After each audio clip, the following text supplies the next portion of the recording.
Welcome to our special podcast series for the 16 Days of Activism Against Gender-Based Violence, running from November 25th to December 10th, with your host, Charmin Prince. And together, we'll shine a light on some of the urgent issues of gender-based violence. In this series, we'll delve into personal stories, legal insights, and share vital resources that empower individuals and communities to take action. Our goal is to raise awareness, ignite conversations, and advocate for change in our societies. Join us as we embark on this critical journey to stand against violence, uplift survivors, and promote a world free from fear and abuse. Let's get started. Whatever you. Welcome to the Anything Gender podcast. I'm Charmin Prince, and this is the 16 Days of Activism podcast marathon. And I want to welcome you, and I want to welcome my dear Word Pulse sister, Martha Llano, who is a dedicated Colombian woman with a diverse skill set as a mother, designer, photographer, and writer. With over 20 years of experience in conservation, she has worked tirelessly for a nonprofit organization focused on environmental initiatives. This commitment has provided her with profound insight into the lives of women in remote areas where instances of abuse are prevalent.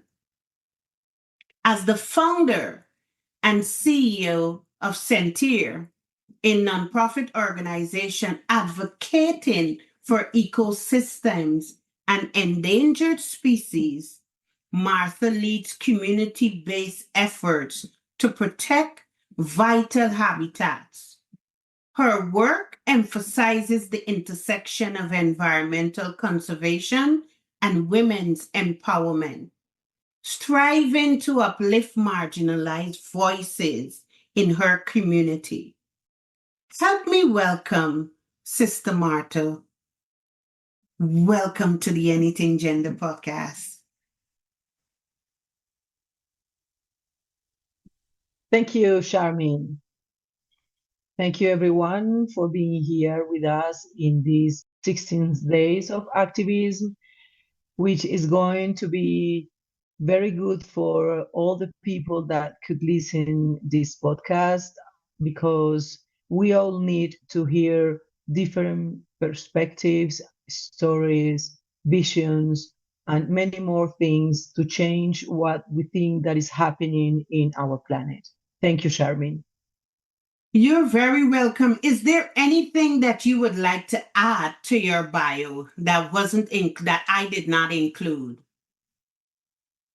Oh, well, I think basically you said everything about me. I am profoundly connected to conservation, ecosystem, and endangered species, in which one of those species is us. The human race is having a profound change in our society, in our culture. So I think we are one of those endangered species that I'm working with. Thank you. And we'll talk more later on in the podcast on how what you do interface and is interrelated with this campaign of the 16 Days of Activism Against Gender-Based Violence. But you have worked for 20 years in a nonprofit. You want to talk a little about that, what it exposed you to as a Colombian woman? Right. Well, Charmin, at the end of my university, I realized that I just want to work with endangered species and ecosystems. I did that for some years until I found out that I couldn't do both of those things without knowing that my human race and communities were in the middle of those two things: endangered species and endangered ecosystems. We live in those ecosystems, so I need to get involved with community and to be living in a country that I have for my for almost my 56 years old, living in this place. I have been living in a place in war. Basically, we have been living in a place that it has been very dangerous for us. And I was going to the middle of the most remote areas where I want to be studying those ecosystem and those species. So I got in the middle of that, and I found out different things that were very difficult to resist, because here in those rural areas, people has normalized for many years to be violent against women. So we have been living with fear, which is one of the most dangerous emotion that we could have, even though that same emotion has been getting us as a species here where we are. So I have been exposed many times during many years to different situations, not only the ones that I could see that indigenous people, Afro-descendant people were living, but also the ones that I was living as a researcher. I had some difficult experiences in my own life. So I think that in life, everything is connected, Mhm. especially when we are talking about violence against women, Mhm. because we are the core of this planet.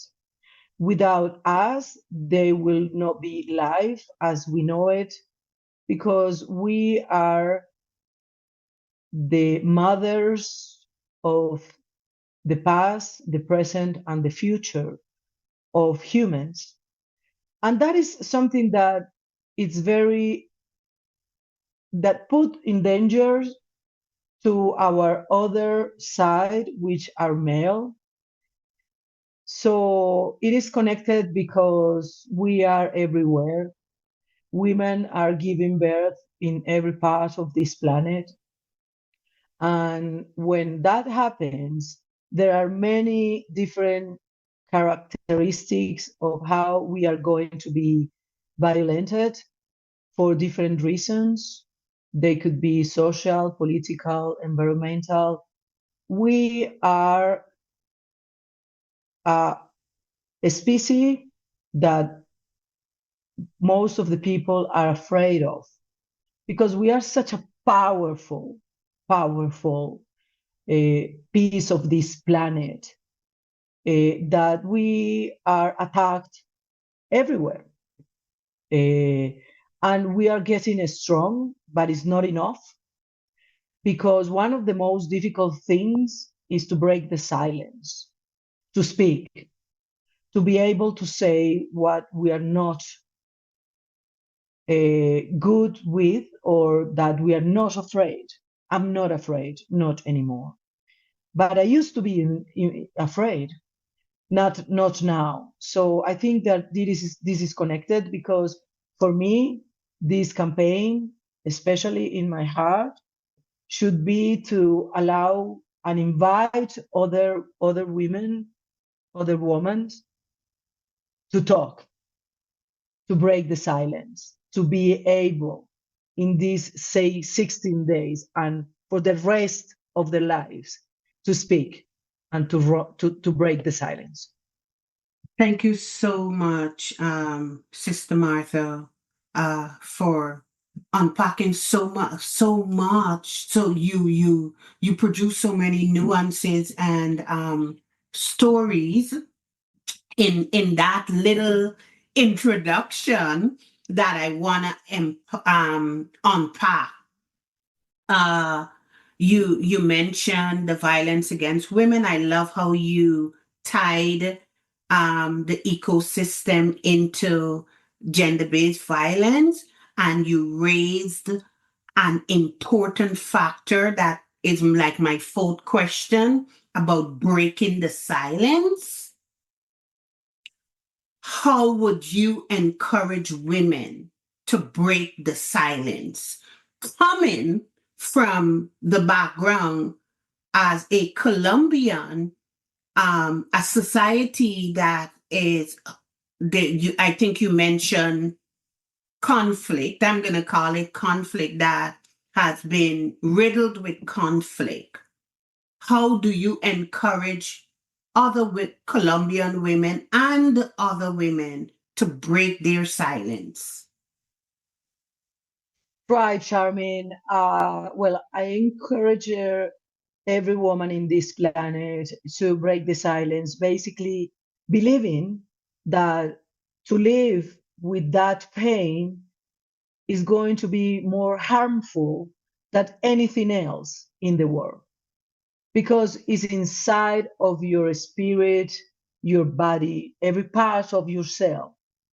To live with fear and without having the possibility to speak will cause so much harm that is not something that we could do to ourselves. I never thought that I have done it to myself. It took me 13 years to be able to speak after a sexual abuse. And when I realized all the harm that I have caused me and have caused to others because that trauma that I have, I realized that I have done something wrong. I was part of the problem. You cannot be part of the problem. To break the silence it's to step out of that part and to take action. But if you don't break the silence, you are going to be like complice of the people or the actions of the things that are causing you so much pain in your spirit. Sister Martha, I'm going to pause for a moment. And then I'm going to say to you, thank you. Thank you for sharing.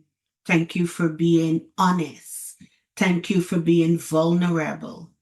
And thank you for your authenticity. I know that it's not easy what you just shared, but for me and all the other people that will listen to this video, on behalf of them, I want to say thank you. And I know that you have just encouraged other women to break the silence. Thank you.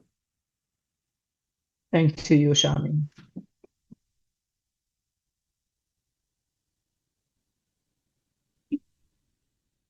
You just broke the silence again.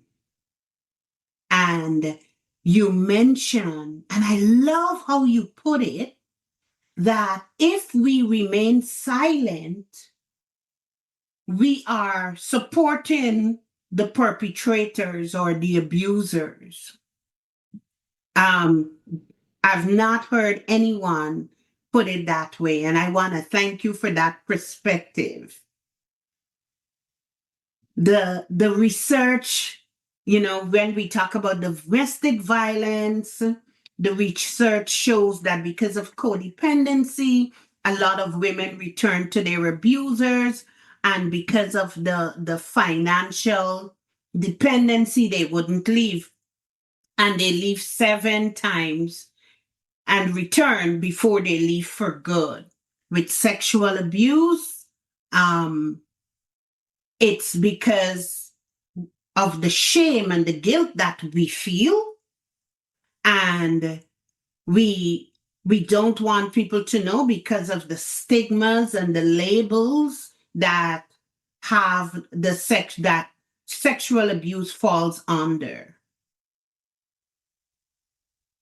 What And my question, if you're not comfortable answering, please tell me I'm not comfortable, move on. What led you to break the silence after 13 years? Well, it's a beautiful story, but basically, I broke up my marriage after 13 years. That was the cause. I was sexually abused by some people that broke into our house in the rainforest, and I never healed. I could never heal that. Um, and but when you are trying to heal, to forgive, to forget, uh, you don't realize that you are in the middle of dealing with something so huge. I heal, and I think that I did because it is still very strong in my spirit. But I heal that through writing. Um, I have to do some writing, and I start to write a story of another friend of mine who was raped. And in the middle of that story, I mixed that story with mine because it was like it is easy to talk about others, but not about ourselves. It is easy to say what the people should do when you are not the one that should be doing that. It's very easy to put your finger to tell people what is good or wrong, but when it's about you, we have fear. So I received help from whirlpools because the writing was for them. And I have a spiritual editor that I didn't know what it was going to be for until that day, until I start writing the story, and that story became my story. So at the end of that writing, which took me like a month to end up with, I realized that I have been able to share the story and to find the trauma that I had in my spirit, in my soul, in my body for so many years. I never knew that before. I knew it when I found out that pain and I took it out. And since that, I have been able to talk about it, not as openly as I want, because it creates a stigma in people that has been abused. So, but I don't have nothing to fear. I don't have regrets. I don't have even the regret that it took me 13 years. But I am grateful that it didn't take longer because I could have been destroyed my own life.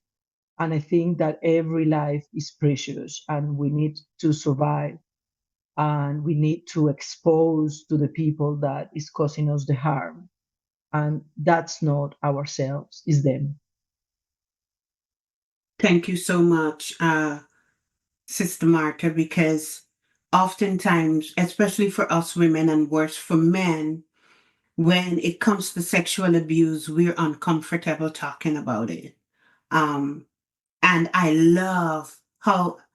first thing, thank you for your art, for being authentic, right?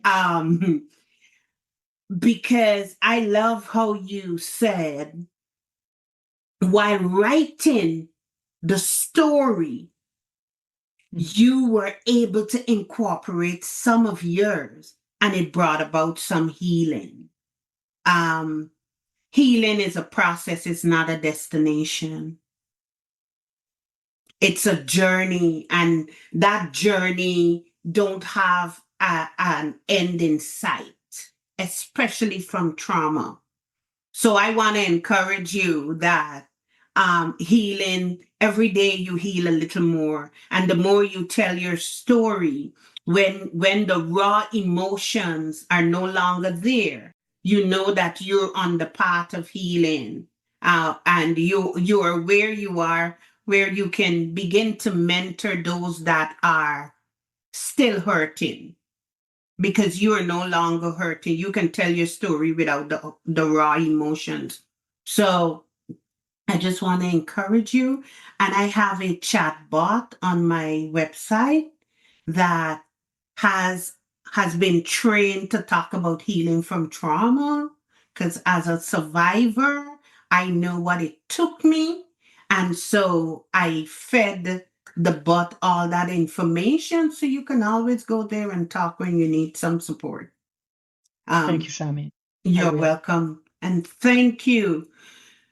Um, how can we, let's say Charmin and Marta decide that they want to support gender-based violence survivors wherever we are, wherever we go. How can we do that? I think that one of the most important things is to listen others.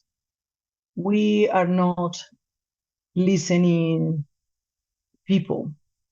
I am right now in the middle of in between two ecosystems. One is the rainforest.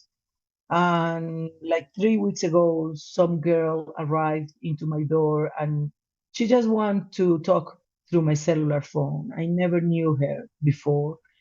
But I knew that behind that excuse was a little girl. She was 15, already Mm, married, that was needing to talk to someone. mhm, And I think that one of the most important thing is to make a connection. We are avoiding to make connections because we are feeling that we are not living in secure places. Let's say New York, Boston, or other places in the planet, Switzerland, France, you name it. People is not feeling that are safe in their places. And because of that, they are avoiding to connect to others. And we are a species that need connections. We need other humans to be able to express ourselves, to be able to say, I'm in danger, I need you, help me, please. And for me, one of the most important things is to always be open and to have your heart very clean, to mhm, be able to detect when people needs you, to mhm. be able to detect when someone is going to rob you or when someone is going to hug you. We have to be able to know the difference in between that. And sometimes we make so many mistakes that we are not saying hello to people or saying hello to our own family when we just need a connection. I think that for me is the most important thing, to make connections that make us feel are humans. Thank you for that. That was profound. But someone may be listening and say, I don't know how to make connections. How were you able to connect to that stranger who came in the rainforest? Um, how were you able to connect to her? How were you able to trust her? Because to connect depends on the level of trust that we want to give to that person we're connecting to. How do we do that? How did you do that? All right, okay, well, it's we are a very complex species, okay? And knowing that fear is the most primary emotion that we have as humans, uh, I just let the fear away from me.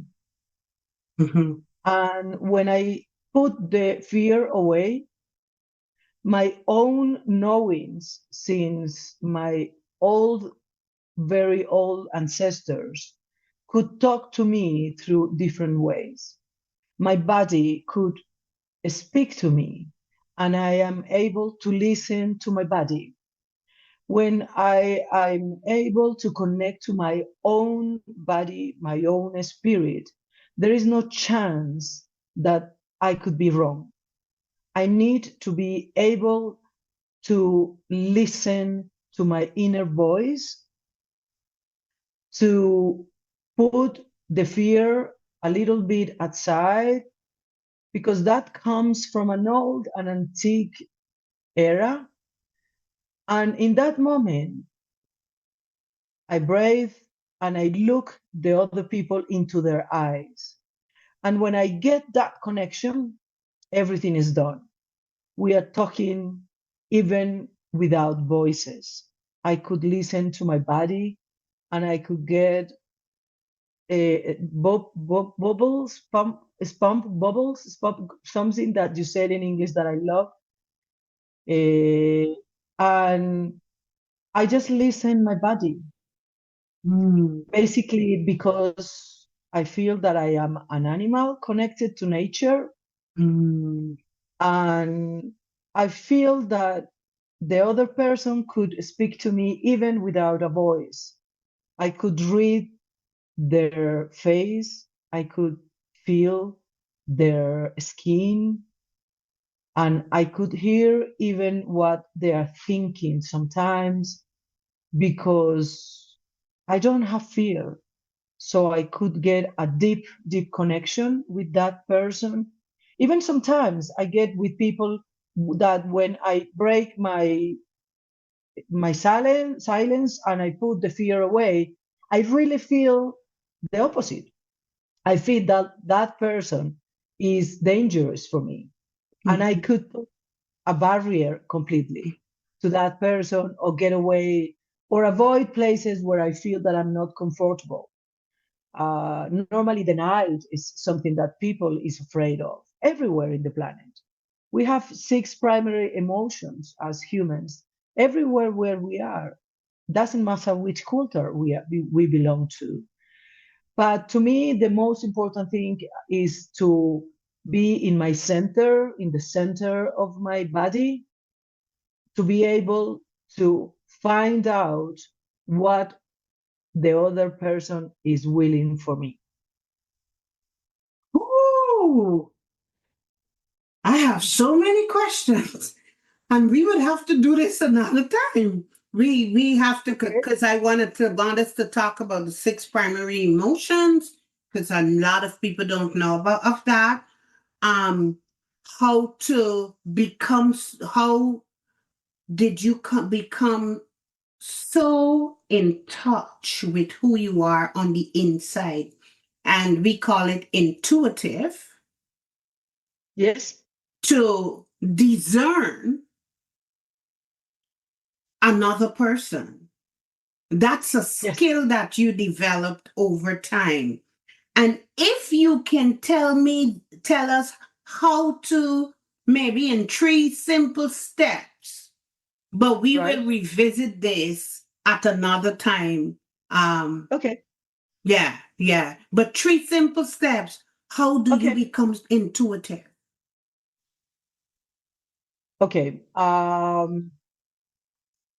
First, I have completely acknowledged that I am an animal. As animals, we have all developed different skills. And one of the most important skills for me is to be able to read the language of the body, because the body it's not able to lie. Hmm. People through language do lie, but your body do not. You can read the lips, the eyes, the movements, everything of someone that is going to attack you, or of someone that is going to give you a kiss or a hug, or someone that is willing to talk to you, even without words, or even without seeing that person, even. Because I believe as that human, as animal has a telepathic capacity to be able to communicate as we used to do a long time ago. So to me, it's just to realize I'm an animal, I have skills, and the most important skill is that I could read others. Beautifully, beautifully presented. As you're talking and I'm listening to you, I am thinking of women who are currently in an abusive situation, and you have just given them skills on how to operate. You have given our youths skills on how to read their environments. And my favorite thing to say is that you have provided us support on how to become in tune with who we are. So thank you. Thank you, Shami, to you as well. Whew, let's wrap up. But we're gonna do this again, Sister Marta, outside of the 16 days of activism. Very You have welcome to thank invite you. me. Thank you. Right now, I'm writing a book on the natural history of my emotions.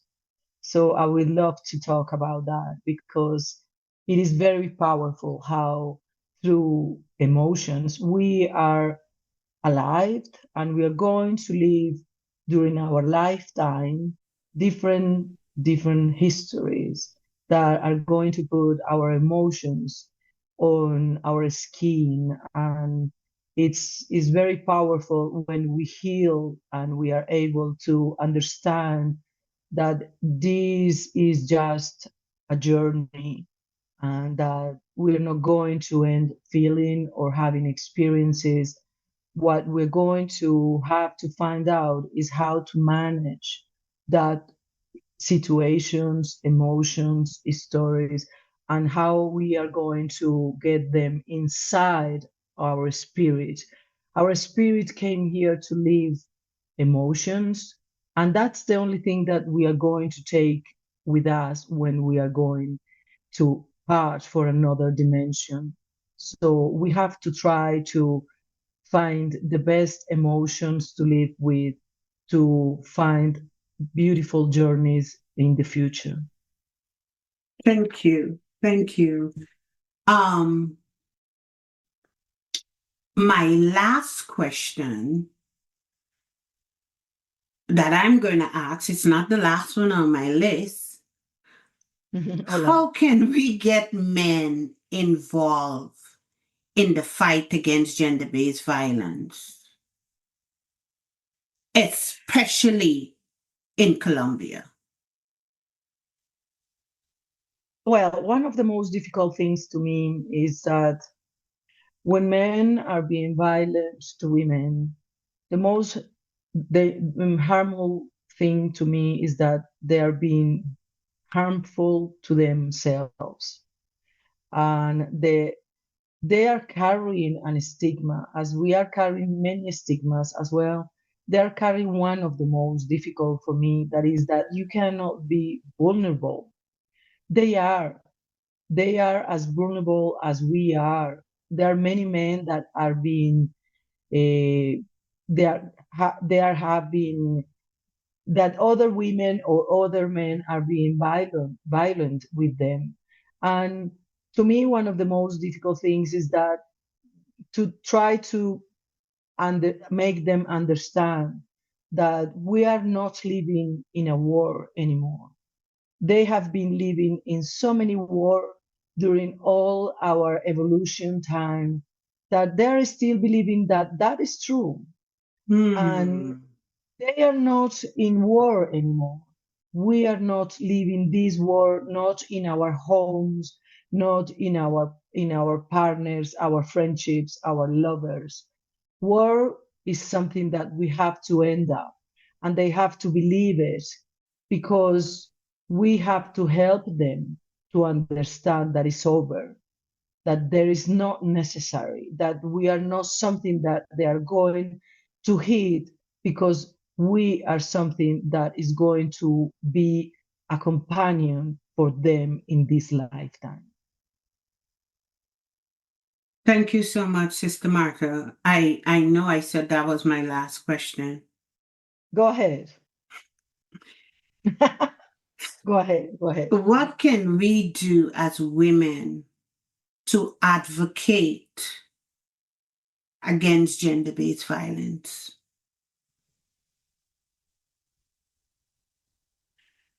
I think that it's something like a paradox, but I think that we have to advocate for equality. We are equals.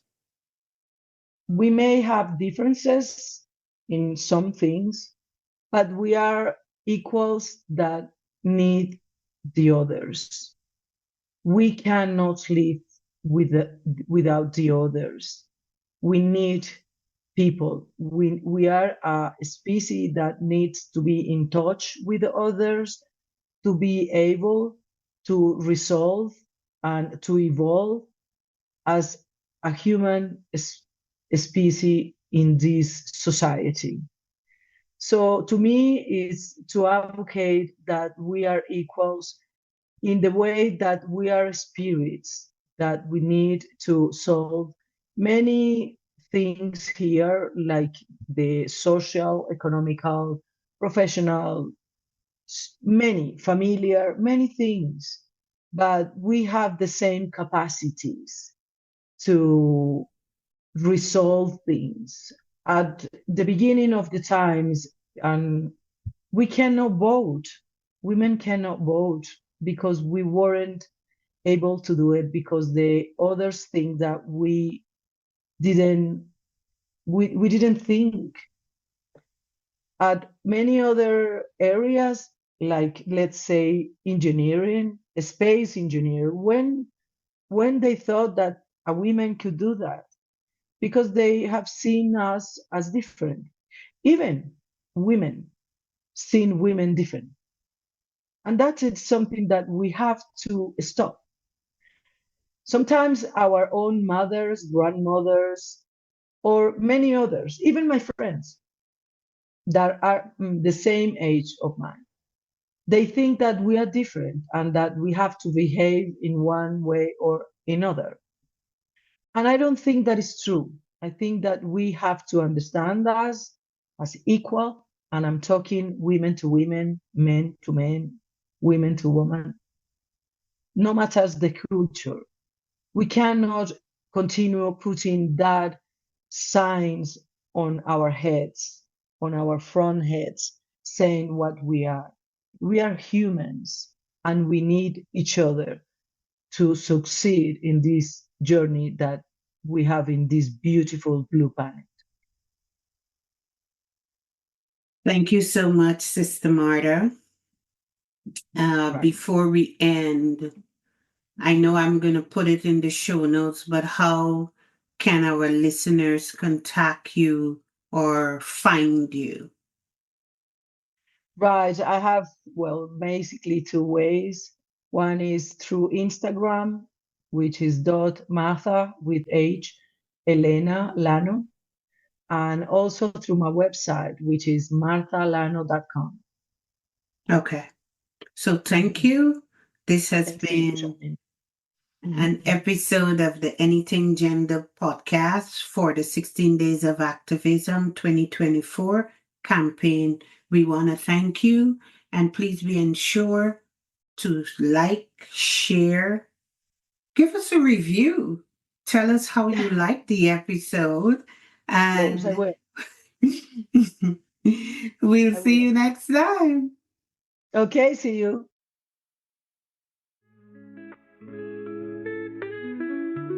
Thank you for joining us on this episode of the 16 Days of Activism Against Gender-Based Violence podcast series. We hope today's discussions inspired you to take action and Support those affected by gender-based violence. If you found value in this episode, please subscribe, share it with others, and leave us a review. Your voice is crucial in spreading awareness and advocating for change. Stay connected with us on social media at Eagles Empower to Soar, EETS, and visit our website at www.eaglesoar.org. For more resources and information, let's continue this important conversation and work together to create a safer world for all. Until next time, take care and stand strong against violence.